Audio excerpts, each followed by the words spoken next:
నమస్కారం GTPL news కి స్వాగతం. ముందుగా ముఖ్యాంశాలు.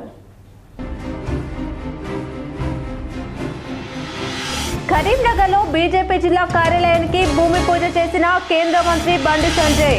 ఈ నెల 10న సికింద్రాబాద్లో మోడీ సభను పర్యటన సక్సెస్ చేయాలని పార్టీ శ్రేణులకు సూచన.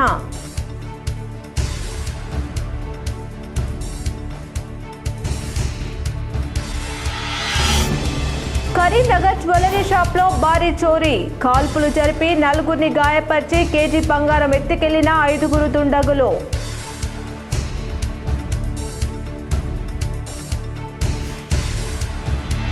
కరీంనగర్ జిల్లాలో డంపింగ్ యార్డ్ కు వ్యతిరేకంగా జరుగుతున్న నిరసన కార్యక్రమాలకు తాత్కాలికంగా బ్రేక్. మంత్రి శ్రీధర్ బాబు హామీతో నిరసన దీక్ష శిబిరాన్ని తొలగించిన నాయకులు. భవిష్యత్తులో డంపింగ్ యార్డ్ ప్రతిపాదన తిరిగి తీసుకువస్తే ఉద్యమిస్తామని స్పష్టం.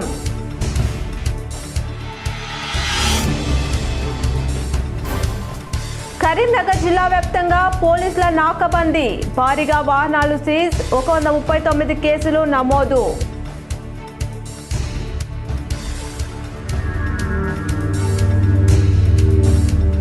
కరీంనగర్ జిల్లా ఉచిరాబాద్లో విషాదం, బిల్డింగ్ పై నుంచి కింద పడి 9వ తరగతి విద్యార్థి మృతి.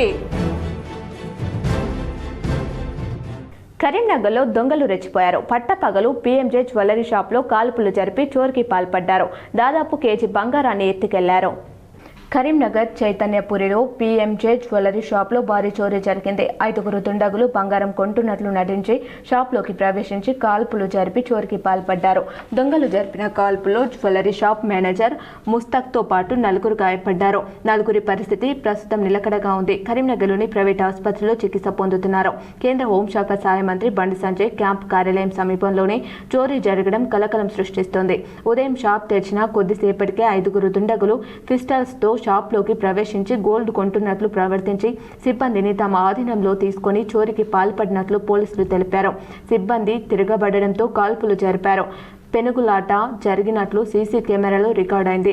సంఘటన స్థలాన్ని సిపి గౌసలం సందర్శించి క్షుణ్ణంగా పరిశీలించారు. షాప్లో 3 నుంచి 4 కోట్ల రూపాయలు వేసేసి బంగారం ఉన్నట్లు గుర్తించారు. ప్రస్తుతం కేజీ బంగారం ఎత్తుకెళ్లినట్లు నిర్ధారించారు. పారిపోయిన దొంగల కోసం పోలీసులు గాలింపు ముమ్మరం చేశారు. సీసీ కెమెరాలు పెట్టే చిన్ని పరిశీలిస్తున్నారు.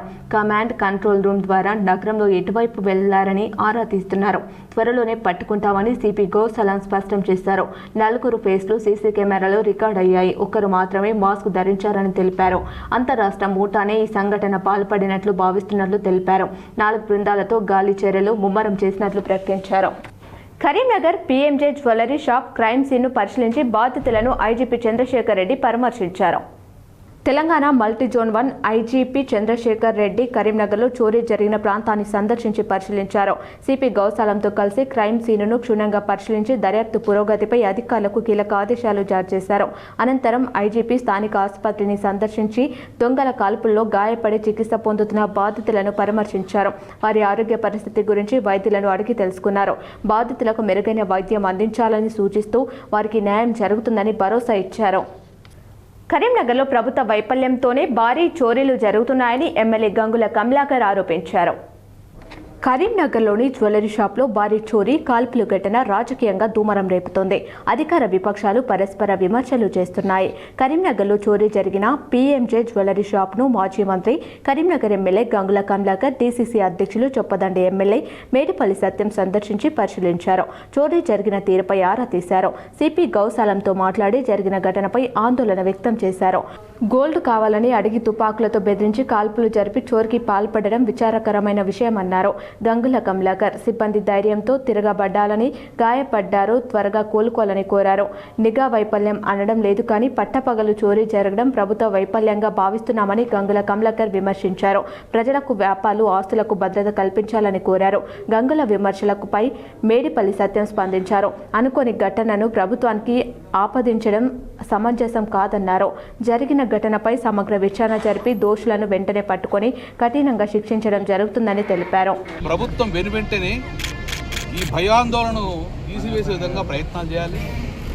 నేను పోలీసులు కోరుకుంటున్నా, నిఘాను పెంచండి. నిఘా వైఫల్యం అంటలేను, కానీ నిఘా పెంచవలసిన బాధ్యత మీ ఉన్నది.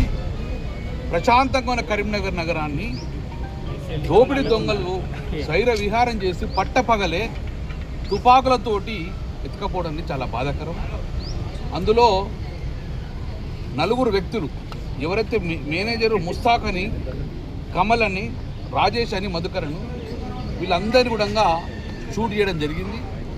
ఒక ముస్తాక్ అనే మేనేజర్కు కొంచెం సీరియస్గా కూడా ఉండడం జరిగింది.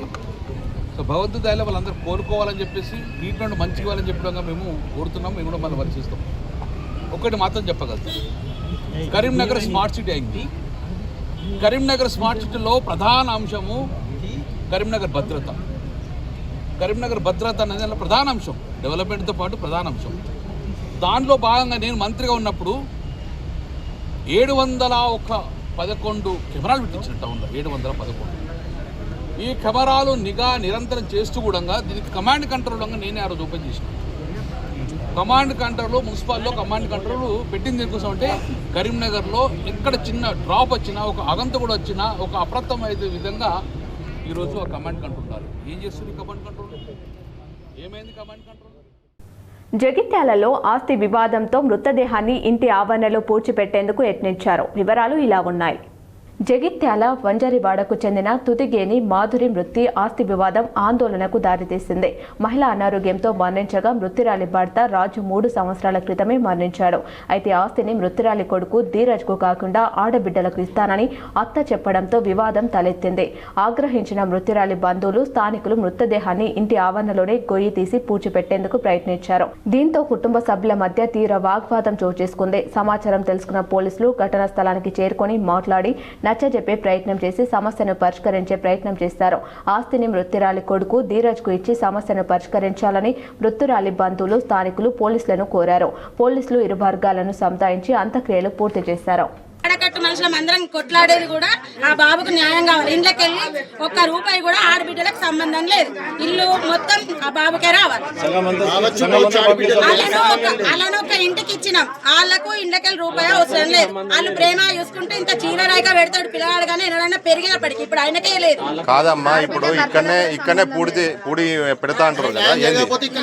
అతనికి బాబుకు న్యాయం జరగకపోతే ఇక్కడనే బొంద పెడతాం, లేదంటే తీసుకపోతాం. మేము న్యాయం ఇక్కడ రాసి మనాల మాకు ఆస్తికి ఏం సంబంధం లేదని ఇక్కడ ఆడబిడ్డలు కాయదని రాసిస్తే ఆనందంగా తీసుకుపోయి. కరీంనగర్ జిల్లా తిమ్మాపూర్ మండలంలో మాజీ ఎమ్మెల్యే రస్మై బాలకిషన్ సమక్షంలో బీఆర్ఎస్లో చేరారు. కరీంనగర్ జిల్లా తిమ్మాపూర్ మండల కేంద్రంలోని బీఆర్ఎస్ పార్టీ కార్యాలయంలో పార్టీ మండల అధ్యక్షులు రావుల రమేష్, రాష్ట్ర నాయకులు కేతిరెడ్డి, దేవేందర్ రెడ్డి ఆధ్వర్యంలో తిమ్మాపూర్ గ్రామానికి చెందిన పలువురు వార్డు సభ్యులు చిట్కారి రాజు, చెక్కని నవ్వి సతీష్తో పాటు 100 మంది ఇతర పార్టీకి చెందిన కార్యకర్తలు మాజీ ఎమ్మెల్యే రస్మై బాలకిషన్ సమక్షంలో బీఆర్ఎస్ పార్టీలో చేరారు. ఈ సందర్భంగా వారికి కండువా కప్పి పార్టీలోకి ఆహ్వానించారు. కాంగ్రెస్ ప్రభుత్వం చేస్తున్న అవినీతిని ప్రజల్లోకి తీసుకెళ్లాలని సూచించారు. వారి వెంట తిమ్మాపూర్ బీఆర్ఎస్ పార్టీ మండల అధ్యక్షులు రావుల రమేష్, గ్రామ శాఖ అధ్యక్షులు పోతురాజు, దేవేందర్, మణంపల్లి సర్పంచ్ పొన్నం, అనిల్ గౌడ్, అశోక్ రెడ్డి, బుచ్చిరెడ్డి తదితరులు ఉన్నారు. ప్రధానమంత్రి నరేంద్ర మోదీ ఈ నెల 10న హైదరాబాద్ రానున్న నేపథ్యంలో సికింద్రాబాద్ పరేడ్ గ్రౌండ్లో నిర్వహించే బహిరంగ సభను విజయవంతం చేయాలని కేంద్ర హోంశాఖ సహాయ మంత్రి బండి సంజయ్ బీజేపీ కార్యకర్తలకు పిలుపునిచ్చారు.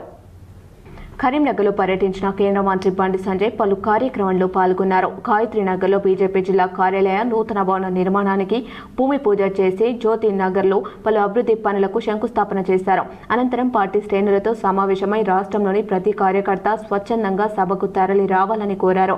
ముఖ్యంగా కరీంనగర్ జిల్లా నుండి అత్యధిక సంఖ్యలో ప్రజలను తరలించాలని జిల్లా పార్టీ నేతలకు సూచించారు. 3వసారి ప్రధాని పగ్గాలు చేపట్టిన తర్వాత హైదరాబాద్ తొలిసారి రాబోతున్న మోదీకి ఘన స్వాగతం పలకాలని కోరారు. రాష్ట్రంలోని ప్రతి బీజేపీ కార్యకర్త స్వచ్ఛందంగా తరలి రావాలని, కరీంనగర్ జిల్లా నుండి వేల సంఖ్యలో జన సమీకరణ చేద్దామన్నారు. Karimnagar municipal corporation mayor Kolakani Srinivas, deputy mayor Sunil Rao, party senior నేతలు బాస సత్యనారాయణ, కోమల ఆంజనేయులు, గుగ్గిళ్ల రమేష్, నల్లాల ఉద్దెలు తదితరులు ఈ సమావేశంలో పాల్గొన్నారు.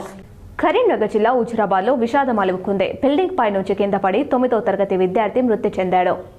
కరీంనగర్ జిల్లా హుజురాబాద్ విద్యానగర్ కాలనీలో ప్రభుత్వ ఉపాధ్యాయుడు మంచికట్ల సంపత్ మాలతి దంపతుల చిన్న కుమారుడు శ్రీవాస్తవ్ బిల్డింగ్ పై నుంచి కింద పడి ప్రాణాలు కోల్పోయారు. 9వ తరగతి చదువుతున్న బాబు వేసవి సెలవుల నేపథ్యంలో బిల్డింగ్ పై ఆడుకుంటుండగా ప్రమాదవశాత్తు కింద పడిపోయాడు. తలకు తీవ్ర గాయం కావడంతో వెంటనే స్థానిక ఏరియా ఆసుపత్రికి తరలించగా పరిస్థితి విషమంగా ఉండడంతో మెరుగైన చికిత్స కోసం వరంగల్ ఎంజీఎంకు రెఫర్ చేశారు. వరంగల్ ఎంజీఎంకు తరలిస్తుండగా మార్గం మధ్యలో శ్రీవాస్తవ్ మృతి చెందాడు. బాబు మృతితో స్థానికంగా విషాద ఛాయలు అలుముకున్నాయి. బిల్డింగ్ మీద నుంచి ఆడుకునే క్రమంలో ఇంకో బిల్డింగ్ మీద వెళ్తున్న క్రమంలో జారి కింద పడడం జరిగింది. తలకు బాగా దెబ్బ తాకడం వల్ల ఇక్కడ స్థానికంగా గవర్నమెంట్ హాస్పిటల్ తీసుకుపోయి ఇప్పటికీ కూడా వాళ్ళు ఎంజీఎంకు ప్రిఫర్ చేయడం జరిగింది. ఇక్కడ తీసుకెళ్లే క్రమంలోనే చనిపోవడం జరిగింది. చనిపోయిన శ్రీవాస్తవ్ 9వ తరగతి చదువుతున్నాడు. ఇప్పుడు 9 అయిపోయి నెక్స్ట్ 10th క్లాస్ చదువుతున్నాడు. కరీంనగర్ జిల్లా వ్యాప్తంగా పోలీసులు నాకాబందీ నిర్వహించారు. భారీగా వాహనాలు సీజ్ చేశారు. 139 కేసులు నమోదు చేశారు. శాంతి భద్రతల పరిరక్షణలో భాగంగా కరీంనగర్ కమిషనరేట్ వ్యాప్తంగా పోలీసులు నాకాబందీ స్పెషల్ డ్రైవ్ నిర్వహించారు. కరీంనగర్ నగరంలోని ప్రధాన కూడళ్లు, సరిహద్దు ప్రాంతాల్లో ముమ్మరంగా తనిఖీలు చేపట్టారు. నిబంధనలు ఉల్లంఘించిన వందలాది వాహనాలపై కేసులు నమోదు చేసి పలు వాహనాలను సీజ్ చేశారు. ప్రత్యేక తనిఖీలో భాగంగా సరైన ధ్రువపత్రాలు లేని 82 వాహనాలు, నంబర్ ప్లేట్ లేని 21 వాహనాలు పట్టుకున్నారు. డ్రంక్ అండ్ డ్రైవ్ కేసులు 35 నమోదు చేశారు. మైనర్ డ్రైవింగ్ చేసి 2 పట్టుబడ్డారు. ఈ పెట్టి కేసులో 139 నమోదు చేశారు. వాహనాలు నడిపేటప్పుడు తప్పనిసరిగా డ్రైవింగ్ లైసెన్స్, ఆర్సీ, ఇన్సూరెన్స్ వంటి పత్రాలను కలిగి ఉండాలని, ట్రాఫిక్ నిబంధనలను పాటించాలని పోలీసు అధికారులు సూచించారు. ముఖ్యంగా మైనర్లకు వాహనాలు ఇచ్చే తల్లిదండ్రులపై కఠిన చర్యలు తీసుకుంటామని, మద్యం సేవించి వాహనాలు నడిపితే జైలు శిక్ష తప్పదని హెచ్చరించారు. శాంతి భద్రతలకు విఘాతం కలిగించే వారిపై నిరంతరం నిఘా ఉంటుందని, ప్రజల రక్షణ కోసం ఈ తనిఖీలు నిర్వహిస్తున్నట్లు ప్రకటించారు. కేంద్ర మంత్రి బండి సంజయ్ కార్యాలయం సమీపంలోనే కాల్పులు భారీ కలకలం రేపింది. వివరాలు ఇలా ఉన్నాయి. కరీంనగర్లో కేంద్ర మంత్రి బండి సంజయ్ కార్యాలయం సమీపంలోని జ్యువెలరీ షాప్లో దొంగలు కాల్పులు జరిపి భారీ చోరీకి పాల్పడడం కలకలం సృష్టిస్తుంది. చోరీ జరిగిన పీఎంజీ జ్యువెలరీ షాప్ను కేంద్ర మంత్రి బండి సంజయ్ సందర్శించి ఘటనపై ఆరా తీశారు. అసలేం జరిగింది అనే అంశంపై అడిగి తెలుసుకున్నారు. ఆ తర్వాత పోలీస్ కమిషనర్తో పాటు స్థానిక పోలీసులతో మాట్లాడారు. అనంతరం మీడియాతో మాట్లాడుతూ బంగారం కొనుగోలు చేస్తామని పీఎంజీ జ్యువెలరీ షాప్లోకి చొరబడి కాల్పులు జరపడం అనుకోని సంఘటన అని తెలిపారు. చోరీకి కొద్ది నిమిషాల ముందు ఆ ఏరియాలోనే పలు అభివృద్ధి పనులు శంకుస్థాపన కార్యక్రమంలో బండి సంజయ్ పాల్గొన్నారు. ఘటన సమాచారం తెలిసిన వెంటనే పోలీసులు కరీంనగర్కు చెల్లెడపడుతున్నారని, దుండగులను ఖచ్చితంగా పట్టుకుంటారనే నమ్మకం ఉందని సంజయ్ తెలిపారు. ఇది అనుకోకుండా అప్పుడప్పుడు వచ్చే సంఘటన కాదు. బట్ అధికారులందరూ కూడా సీసీ ఫుటేజ్ కానీ, ఈ దర్దాపు సీసీ ఫుటేజ్ కానీ, కమాండ్ కంట్రోల్ రూమ్ లో ఉన్న సీసీ ఫుటేజ్ కానీ అన్నిటి కూడా అధికారులు మరి చూస్తున్నారు. దృష్టి వచ్చి కూడా మొత్తం అన్ని తీసుకున్నారు. మన ఉన్న సిబ్బంది స్టేట్మెంట్స్ రికార్డ్ చేసుకున్నారు. వాళ్ళ సిబ్బంది స్టేట్మెంట్ ఆధారంగా నిందితులు పట్టుకోవడానికి తప్పకుండా పోలీస్ సక్సెస్ అవుతారు. నిందితులు దొరుకుతారు కూడా. ఒకరికి భుజం అనేది, ఇంకొకరికేమో కొంచెం చిన్న హెడ్ అయింది కాబట్టి ఇక్కడ నిర్లక్ష్యం చేయకుండా వెంటనే హైదరాబాద్ షిఫ్ట్ చేయాలని చెప్పి నిర్ణయించారు. కరీంనగర్ జిల్లాలో డంపింగ్ యార్డుకు వ్యతిరేకంగా జరుగుతున్న నిరసన కార్యక్రమాలకు తాత్కాలికంగా బ్రేక్ పడింది. కరీంనగర్ జిల్లా హుజురాబాద్ మండల శివార్లోని సిట్సపల్లి గ్రామంలో నిర్మించ తలపెట్టిన డంపింగ్ యార్డుకు వ్యతిరేకంగా గత 42 రోజులుగా నిరసన కార్యక్రమాలు కొనసాగుతున్నాయి. అన్ని రాజకీయ పార్టీలు నిరసన కార్యక్రమాలకు మద్దతు ఇవ్వగా స్థానిక ప్రజల నుండి భారీ మద్దతు వచ్చింది. దీంతో మంత్రి శ్రీధర్ బాబు డంపింగ్ యార్డు వ్యతిరేక కమిటీ, జేఏసీ నాయకులతో సమావేశం ఏర్పాటు చేసి డంపింగ్ యార్డు వద్దని ప్రజలు చేస్తున్న నిరసన కార్యక్రమాలు తమ దృష్టికి వచ్చాయని, ప్రజా నిర్ణయాలకు వ్యతిరేకంగా కాంగ్రెస్ ప్రభుత్వం ఎటువంటి నిర్ణయం తీసుకోదని మంత్రి పొన్నం ప్రభాకర్తో కలిసి ముఖ్యమంత్రి దగ్గరికి వెళ్లి సమస్య పరిష్కారానికి కృషి చేస్తానని హామీ ఇచ్చారని జేఏసీ నాయకులు అంటున్నారు. దీంతో దీక్ష శిబిరం వద్దకు చేరుకున్న హుజురాబాద్ కాంగ్రెస్ పార్టీ నియోజకవర్గ ఇన్ఛార్జ్ ప్రణవ్ బాబు జేఏసీ నాయకులతో మాట్లాడి దీక్ష శిబిరాన్ని తొలగించాలని కోరారు. దీంతో దీక్ష శిబిరాన్ని తొలగించిన నాయకులు భవిష్యత్తులో డంపింగ్ యార్డ్ ప్రతిపాదన తిరిగి తీసుకువస్తే ఉద్యమం తప్పదని స్పష్టం చేశారు. రాబోతుంది మరి దానిపైన అక్కడికి వస్తే జరిగే పరిణామాలు ఏ రకంగా ప్రజలు ఇబ్బంది పడతారు అన్న ఒక ఉద్దేశంతో సిర్సపల్లి గ్రామంతో పాటు మండల సంబంధించిన జేఏసీగా ఒక ఫామ్ అయి మరి దాని అధ్యక్షులు ఈశ్వర్ రెడ్డి గారు అధ్యక్షన దాదాపు మరి ఇక్కడ ప్లాంట్కి నుంచి ఇక్కడ తీయాలి, ప్రభుత్వం దృష్టికి తీసుకుపో దీక్ష ఇక్కడ చేస్తున్నారో, ఇక్కడ కాంగ్రెస్ పార్టీ మంత్రులను ముఖ్యంగా శ్రీధర్ బాబు గారిని, పొన్నం ప్రభాకర్ గారిని, తుమ్మల నాగేశ్వరరావు గారిని మనం కల్పించి మరి నిన్న శ్రీధర్ బాబు గారితో అందరూ దాదాపు ఒక 40-50 మందితోని. వార్తలు ముగించే ముందు మరోసారి ముఖ్య అంశాలు. కరీంనగర్లో బీజేపీ జిల్లా కార్యాలయానికి భూమి పూజ చేసిన కేంద్ర మంత్రి బండి సంజయ్. ఈ నెల 10న సికింద్రాబాద్లో మోడీ సభను పర్యటన సక్సెస్ చేయాలని పార్టీ శ్రేణులకు సూచన.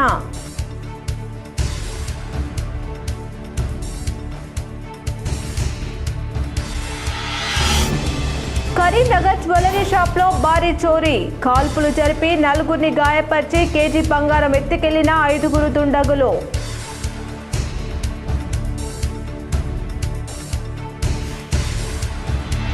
కరీంనగర్ జిల్లాలో డంపింగ్ యార్డుకు వ్యతిరేకంగా జరుగుతున్న నిరసన కార్యక్రమాలకు తాత్కాలికంగా బ్రేక్. మంత్రి శ్రీధర్ బాబు హామీతో నిరసన దీక్ష శిబిరాన్ని తొలగించిన నాయకులు. భవిష్యత్తులో డంపింగ్ యార్డ్ ప్రతిపాదన తిరిగి తీసుకువస్తే ఉద్యమిస్తామని స్పష్టం.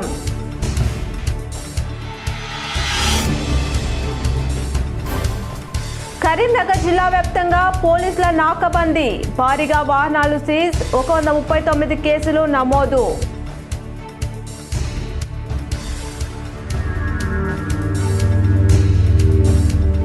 కరీంనగర్ జిల్లా ఉచిరాబాద్లో విషాదం, బిల్డింగ్ పై నుంచి కింద పడి 9వ తరగతి విద్యార్థి మృతి.